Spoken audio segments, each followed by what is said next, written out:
Hey everybody, welcome to my talk, Who Goes There? Actively Detecting Intruders with Cyber Deception Tools, here at Conf42.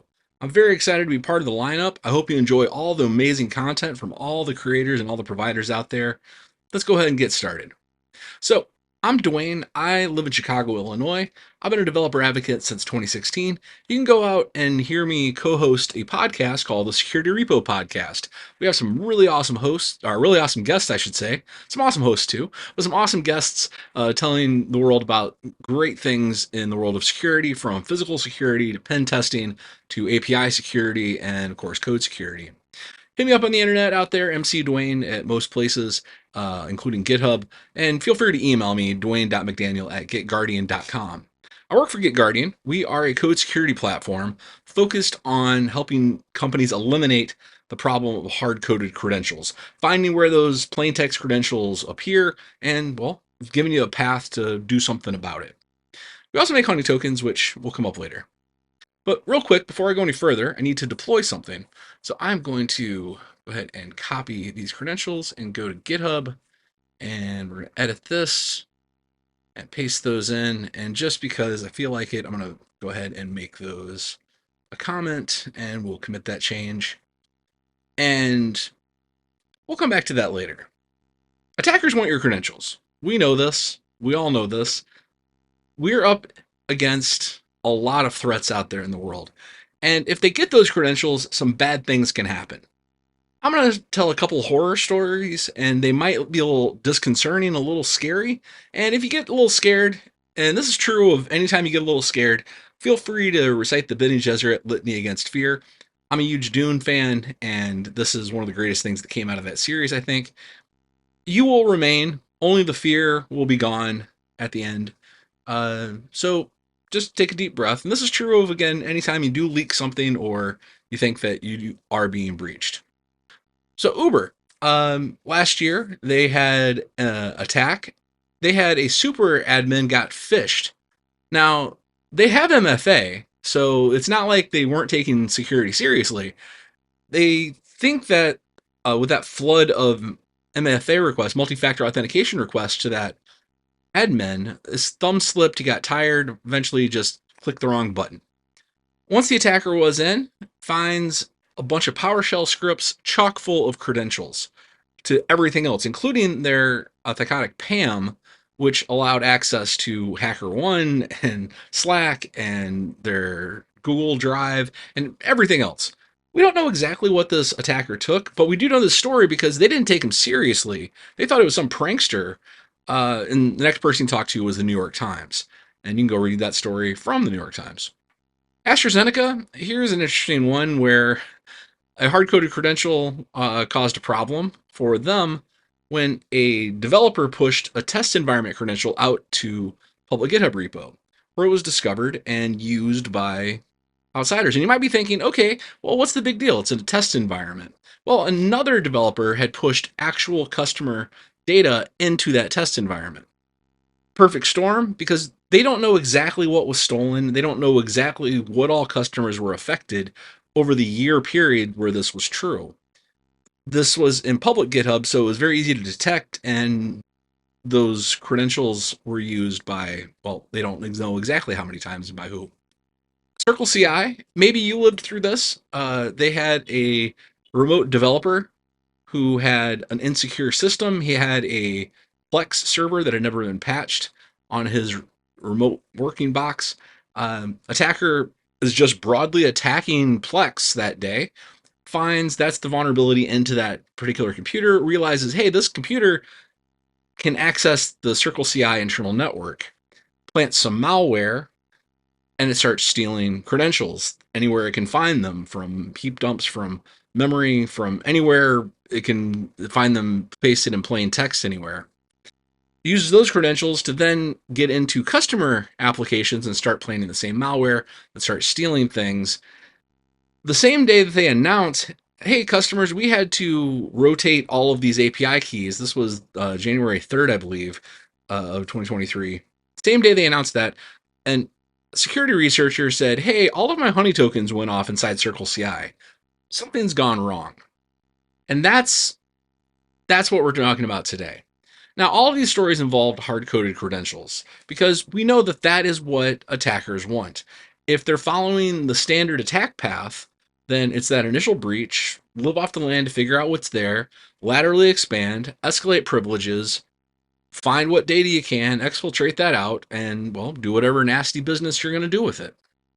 We know they're acting faster than ever before because they know we're defending faster than ever before. We know how they behave, though. We know that path, and we can start using that against them. That's the important takeaway from all of the data, all of the Verizon DBIR, the Sophos reporting, the CISO reporting, all of the other acronyms out there in security. All that reporting says they behave generally the same way. We know exactly what they want, too. Uh, they want your data so they can ransom it or sell it out there on the internet. They also want your machine resources to either crypto mine or to sell access to those machines to other malicious people to do other things with, like DDoS attacks or their own crypto mining, and anything that leads back to those those abilities and those data or systems. We know this is a problem that we as developers aren't making the attackers' lives harder. We're making it easier because we keep leaving plain text credentials around. Again, lateral expansion and escalation are general themes we see in almost all attacks. Last year, we found over 10 million hard-coded credentials added to GitHub public repos here at GitGuardian. We look at every single commit that hits GitHub public through the API, and last year it was over 1 billion commits. And out of that, we found 10 million hard-coded credentials. And we found out about 1 out of every 10 developers has done this.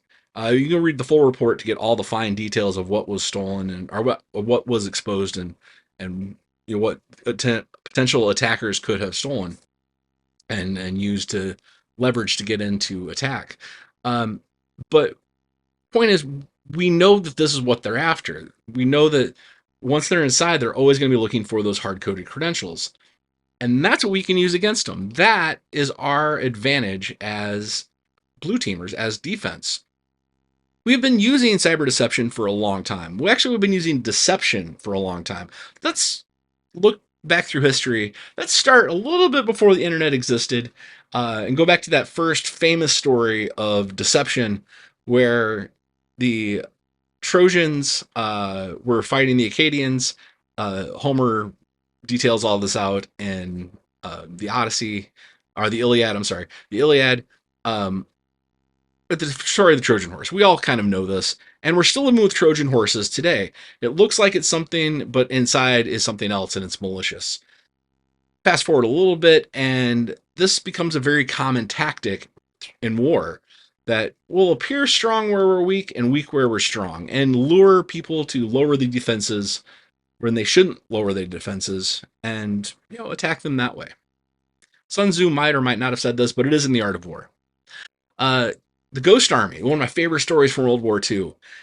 We didn't have enough tanks and bombs and planes at the beginning of the war. We just didn't. The U.S. involvement in the war, I should say. We were building them and mobilizing as fast as we could. So the U.S. military turned to Hollywood and said, hey, Hollywood, can you build us a bunch of props that look like planes and tanks from a distance? Remember, in 1942, reconnaissance relies on binoculars and high-flying planes and not up close. We don't have radar, we don't have satellites, we don't have drones. So this looks good enough from a distance. So Hollywood built us a bunch of balloons, and that's inflatable tanks and planes. So we could position them and play a lot of loud noises so it sounded like they were staging in one direction.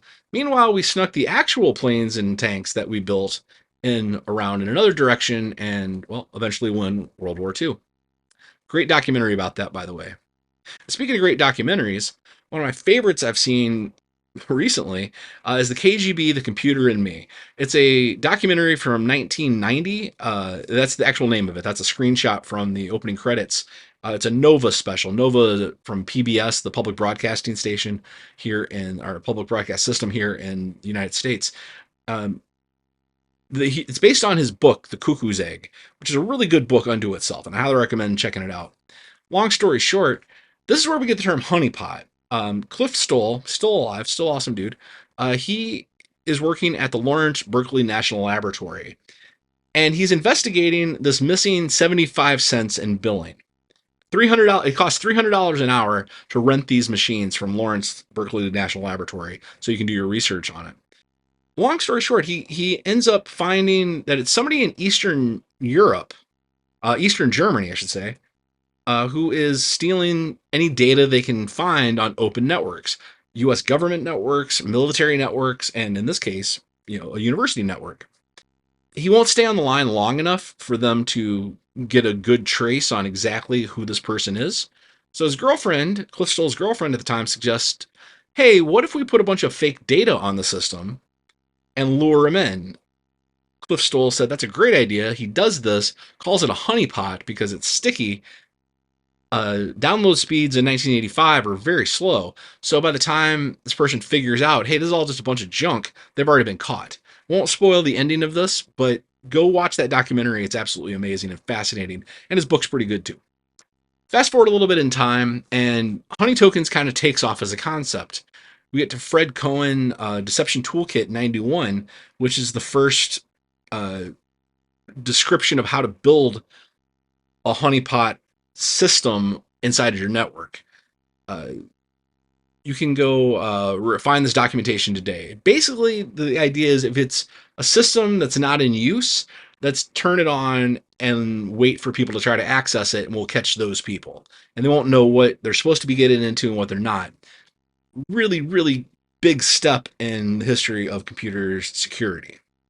Fast forward a little bit further, and this idea keeps catching on, and people keep reinventing the wheel. But then someone finally says, hey, here's a commercial version of this. Enterprise IT, honeypots are a great proven idea. Here's one off the shelf. And I think this marks a really important point in the history of hacking, because he says something, Alfred Uger says, the hackers aren't kids on a digital joyride. It's clear their motive is financial gain. That's as true today as it was when he said it. But it marks this turning point. The term hacking comes from MIT. It was originally meant as engineering students who played elaborate pranks, like mostly harmless. They built a car on top of the roof of this building, and nobody to this day knows exactly how they did it. Very clever. They hooked a fire hydrant up to a drinking fountain, hilariously. Just little fun pranks, hijinks. Well, this is the point where we've gone from phone freaks and people with kind of victimless crimes to, hey, they're starting to steal our stuff for real. They're not free riders. They're not getting a free phone call long distance. They are actually stealing data. They're stealing money. Fast forward a little bit more, and honey pots have become a mainstream conversation in computer security. Augusto Destebarros in 2003 writes inside a message board, this is the exact message, but he says he's more playing with this idea called honeytokens. So instead of an entire system, a honey pot, it's just information that shouldn't be flowing over the network. It's a piece of data that shouldn't move, in other words. And that's where honeytoken comes from. And it changes that part of the conversation of like honeypot. Now it's a sub part of that to a token that shouldn't be touched. Fast forward a little bit further, and I think we've now reached the modern definition, which I'll properly define a little bit later in the slide deck. But Thinkst, a company out of South Africa, builds this system called Canary tokens. And in 2016, they add AWS tokens into their system. And I think this is a very definitive moment in the history of what we're talking about, where token goes from this idea of a piece of data that shouldn't move to really combining with tokens like JWTs or bearer tokens. Well, in this case, AWS token, to really be something for someone's trying to get in using this and set off an alert. Fast forward to 2023 at RSA, I was very fortunate enough to see this talk, see Kevin Mandia talk about second line defense. The whole point of his presentation is we can build elaborate walls. We can build these elaborate defenses and WAFs, but they're going to get in. We just know this. We have to assume that we can be breached and assume that breach is happening all the time. So we need early warning signs. And you can see it at the very bottom of this picture. He says honeytokens are your early warning signs. We have now reached, this is mainstream. This is Google Cloud saying this is how you protect yourself. And that gets us to where we're at today and what I'm going to talk about for the rest of this session. What exactly is a honey token? Well, we talked about the original definition from Gusto and way we watched that merge with other tokens. And here's where I think we are today. This is the definition we use internally at GitGuardian. Honey token is a decoy credential that doesn't allow any real access. Importantly, it looks identical to a real credential to an attacker or to anybody else. If it's used, it exposes that it's being used through an alert and giving you at least the IP address of the person trying to use it. This is how you build them. This is one way to build them. This is an approach. This is a GG Canary. This is an open source repository that GitGuardian built. That uses Terraform and AWS, but the concept is very straightforward. Let's create users in the system that have no rights whatsoever. If you are going to use this, I would advise building this in a different entire region than your other tools that you're using or other deployments on AWS, just for safety, really isolate it as much as possible. But you want a list of users who have no credentials. Let's take those users and build a Lambda function that uses CloudTrail to watch for those credentials trying to be used. Create that event in an S3 bucket, or from the logging, throw that in an S3 bucket. Lambda does the triangulation of, does that name on the list match one of our honeytoken credentials from the list? If it does, send either a Slack message or an email using SES or SendGrid. This is the product GG Canary out of the box, open source. This is exactly how it works. Quick note, you will not find this exact diagram inside the repository. This comes from a blog post. If you just Google GitGuardian GG Canary, it's the first blog post that pops up about it from the GitGuardian blog. But this is the idea. Is this the only way to build them? Absolutely not. This is how we built this one. And that gets me to my next point. Honeytokens can be built by hand. There's a lot of open source uses, open source repos we're going to talk about. And then there's a lot of stuff off the shelf. Just really quickly, there are a lot more open source options than what I'm talking than what I'm showing here. But these are the main ones that I drew inspiration from for this talk. But before that, there's the idea you can just build these. Like, now that you have the concept in your head, yeah, there's a lot of ways to approach this. If you can have some kind of a logging and some kind of alert system to tell you someone's trying to use it, you can build it to your imagination. We showed you the diagram we use for GG Shield, and you can go see the code for GG Shield. Or not GG Shield, I'm sorry, GG Canary. I'll look at GG Canary and tear it apart and see how it works. And if you like Terraform and AWS, maybe that's the right one for you. Space Siren is another one that's very interesting history. It's forked off of something called Space Crab. Very interesting project. I'd highly recommend going out and checking out history for fun, just if you like researching security histories. But it turned into Space Siren. That's the modern, still maintained thing today. It uses AWS directly. If you have a little bit of AWS know-how, you'll do fine with it. But it's a jumping off point, I would say. And then thanks Canary tokens, if you can deploy it in Docker, and if you want to maintain your own infrastructure and run this yourself, that's a good one too. They all work. It's just a matter of what do you want to support and how do you want to build it. And that how do you want to support it is a very important question, because if the answer is I don't want to support this, I just want to use it, well, then you're going to start using the commercial options. And there's a lot of them out there. The free one that I think everybody should start with, if you're new to this idea and you've never seen a honey token in action, canarytokens.org. Go make a honey token, a one-off honey token, and see how it works. You'll produce not just an AWS credential, but you can make a fake credit card, a fake SQLite server, or SQLite file, a fake PDF, a fake email. And they're not real, but if someone tries it to use it for any reason, you get an alert, and you can see what that alert looks like through their system. It's really cool, but it's a one-off. And if you're working like one or two projects or one or two places you'd ever want to put a canary token, it's a really good free option. If you want to do that at scale, because you're an enterprise, they sell that. It's called canary.tools. You can go to that website, and things will gladly sell you a commercial version of this at scale. If you're a GetGuardian customer, or you're planning to be a GetGuardian customer, or this sounds like a good idea to you and you want to use GetGuardian, we make one too. It's called Honeytoken module, the GetGuardian Honeytoken module. We have a platform play, so module it's the add-on. It does require you to have a GetGuardian account, which is free for individual users, teams up to 25, and for open source use. But this isn't a good fit for open source use, and I'll talk about why here in a few slides. If you're a Microsoft fan, they have this built into Sentinel if you're using Azure. I don't know a lot about it other than there are documents for it, but your mileage may vary. Go dig through the documents and talk to your rep if it sounds interesting and you're already using Sentinel. I wouldn't say go use Sentinel just for this, though. There's a lot of great reasons to use Sentinel, though. If you're a CrowdStrike customer, they got one too. Go talk to your reps. I have no idea what it actually looks like, and I don't know what it's called internally, but I do know there was a blog post about them having Honeytokens. And Proofpoint, which I have talked to, really interesting company, very, very broad play that they have. But one of their many, many tools is Identity Threat Defense Shadow, which is a Honeytoken play.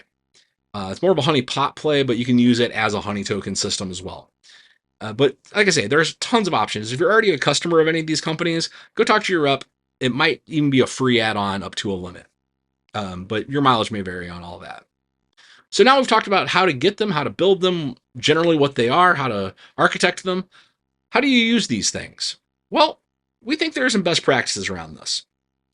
Put Honeytokens in private environments. Anywhere where someone outside of your organization shouldn't have access, or anyone outside of a team shouldn't have access, that's a good place. So your private code repositories. Then you know if someone gets in, you have a breach on your hands, and that's not good. Same thing with your CI environments. Like we saw the real world example of circleci. That's a real tweet you can go find. You can go and find that a third-party researcher says, hey, all my Honeytokens went off.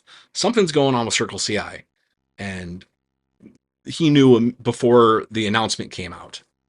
Your messaging systems, your project management systems, anywhere internal. There's no legitimate use for these things, so if someone internally does find one and just uses it just to use it, that's a whole different conversation than a breach, but it's still a security concern. Like, why is this person doing that? It's an educational moment at best, and it's a breach at worst. Put them in your vault systems, because if someone breaches your vault, that's a very bad day. That means they have access to literally everything, and you don't want that. Back to my point earlier on open source use, you don't want to put these in public places. And the whole nature of open source is it's public.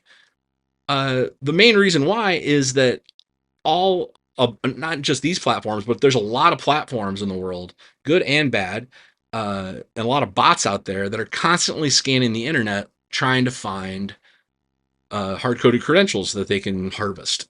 And they're also looking for other things, but that's a big thing that they're doing now is let's find and validate these credentials. And if you put them in a private repository and all of a sudden a public scanner hits it, you know you got a leak on your hands. If you put it in a private environment and all of a sudden a public scanner hits it, something's gone horribly wrong.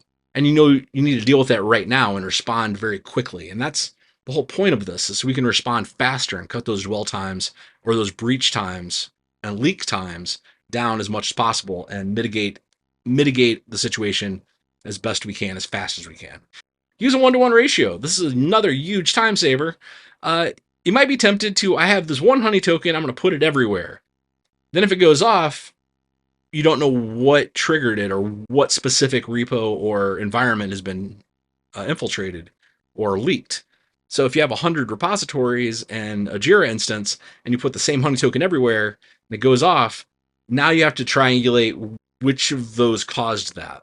Keep it real simple, put it in one place, and then create a new one to put somewhere else. Pretty straightforward. Do think in terms of scaling this with automation. Doing this as a one-off exercise Again, if you have only a couple small places to put them and you're done, good. But if you're thinking, I have a whole enterprise to secure, I have hundreds of repos and I have thousands of developers and I have way too many internal systems to count, then you're going to start thinking, like, how do I spin these up and put them somewhere? And that example down below, not sure how useful it is. I keep meaning to document it better, but it's just a simple script that shows, hey, here's a tool to create a honey token, and here's some logic to insert it into a Git repo.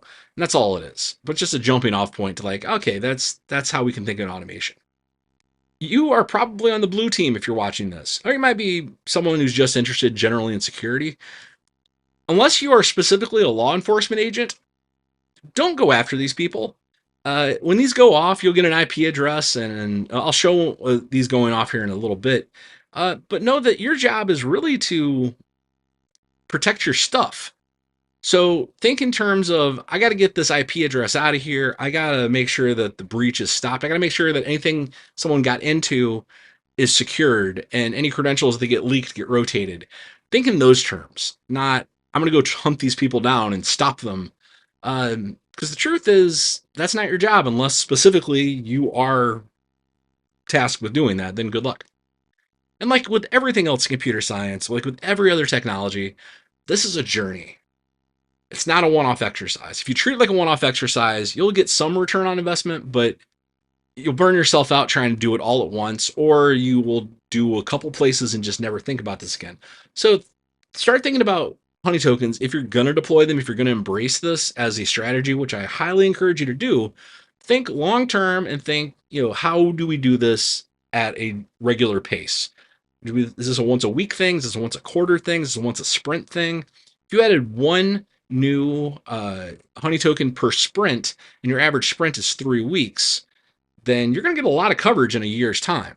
And hopefully they never go off. Once they're set until that AWS instance completely vanishes, or until you take them down.